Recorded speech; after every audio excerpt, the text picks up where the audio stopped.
Olá, pessoal! Hoje vamos falar sobre um projeto de lei que está em tramitação na Câmara dos Deputados e que pode trazer grandes mudanças para o nosso país.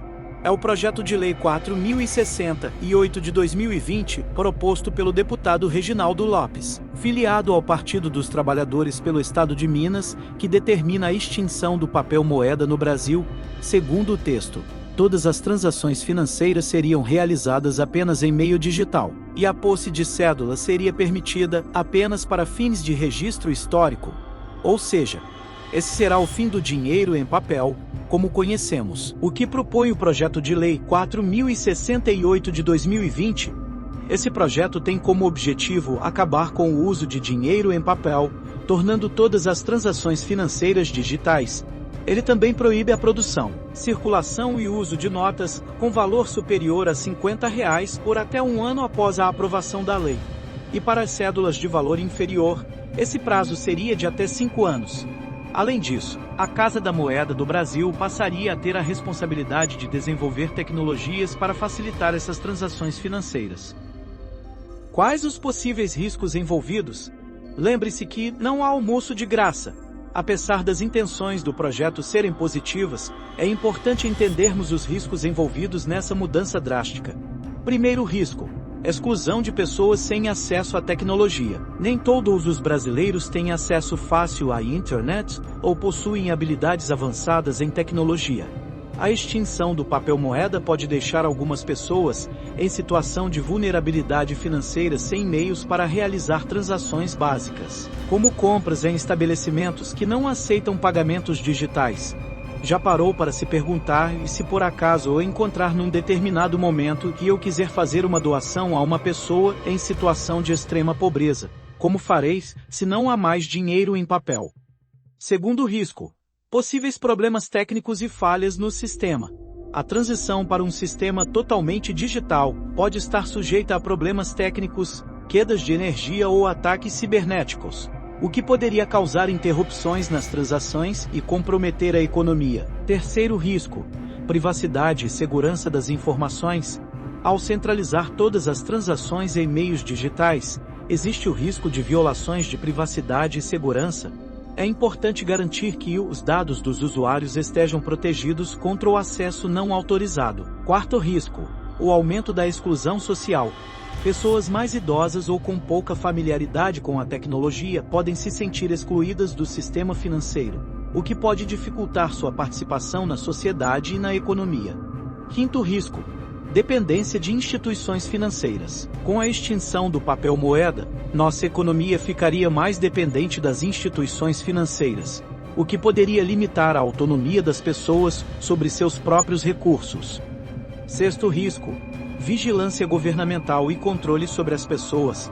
A centralização das transações financeiras em meio digital pode levar a um aumento da vigilância governamental, possibilitando o rastreamento detalhado das movimentações e gastos dos cidadãos, o que pode ameaçar a privacidade e a liberdade individual.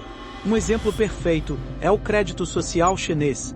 O crédito social chinês é um sistema de pontuação social desenvolvido pelo governo da China com o objetivo de avaliar o comportamento dos cidadãos e das empresas, recompensando a conformidade com as normas e punindo comportamentos considerados indesejáveis.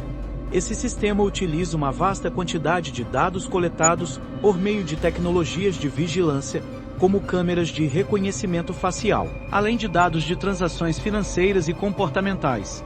Ou seja, não pensar conforme o governo chinês espera que você pense é considerado comportamento indesejado por lá. Vale lembrar que a China é um país que persegue cristãos. O crédito social chinês. Como funciona? No crédito social chinês, cada cidadão e empresa recebe uma pontuação baseada em suas atividades e comportamentos em diferentes áreas da vida. Essas áreas podem incluir pagamentos de impostos em dia, histórico de crédito, comportamento no trânsito, cumprimento das leis e regulamentos, participação em atividades sociais e até mesmo o que as pessoas postam nas redes sociais. Com base nessa pontuação, os indivíduos e empresas são classificados em categorias que determinam seus privilégios e restrições.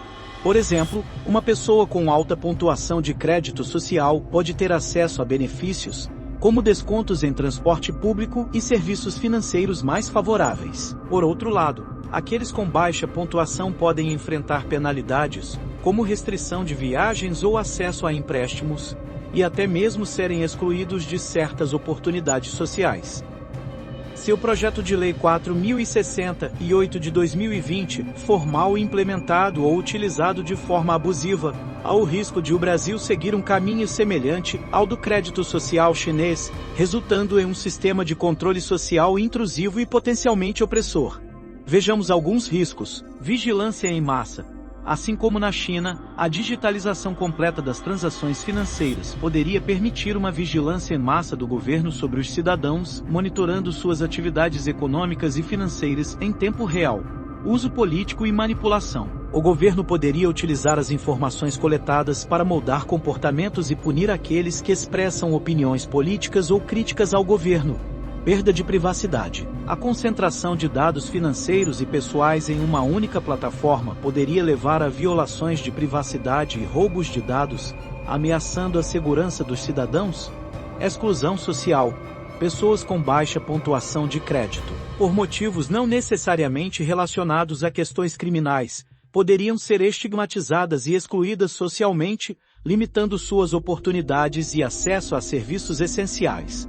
Abuso de poder. Um sistema de controle social baseado em crédito pode ser explorado por governantes autoritários para exercer controle sobre a sociedade, prejudicando a liberdade individual e os direitos humanos. Embora a proposta do projeto de lei 4068 de 2020 possa ter intenções positivas em relação ao controle financeiro, é essencial estar ciente dos riscos associados a um possível sistema de controle social semelhante ao crédito social chinês. É fundamental que qualquer legislação relacionada a esse tema seja cuidadosamente debatida e implementada, garantindo a proteção dos direitos individuais, a privacidade e a liberdade dos cidadãos brasileiros. Devemos aprender com os exemplos internacionais e buscar um equilíbrio entre avanços tecnológicos e a preservação dos valores democráticos e dos direitos humanos em nosso país. Essa situação de vigilância governamental e controle sobre as pessoas é reminiscente do cenário distópico retratado no livro 1984 de George Orwell. Na obra, o autor apresenta um estado totalitário chamado Big Brother que vigia constantemente seus cidadãos, controlando suas vidas e pensamentos por meio de um sistema onipresente de vigilância e manipulação.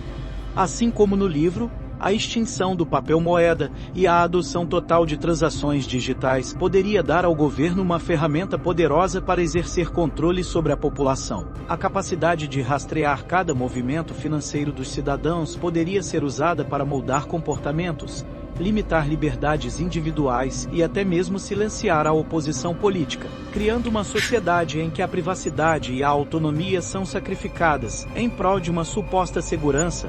É importante discutir as possíveis vantagens e desvantagens do projeto de lei 4068 de 2020 antes de tomar uma decisão final. Embora a proposta traga benefícios no controle financeiro, precisamos considerar os riscos de exclusão social, privacidade, segurança dos dados, dependência de instituições financeiras e a potencial vigilância governamental excessiva. Vamos acompanhar o debate na Câmara dos Deputados para entender melhor os rumos dessa importante questão.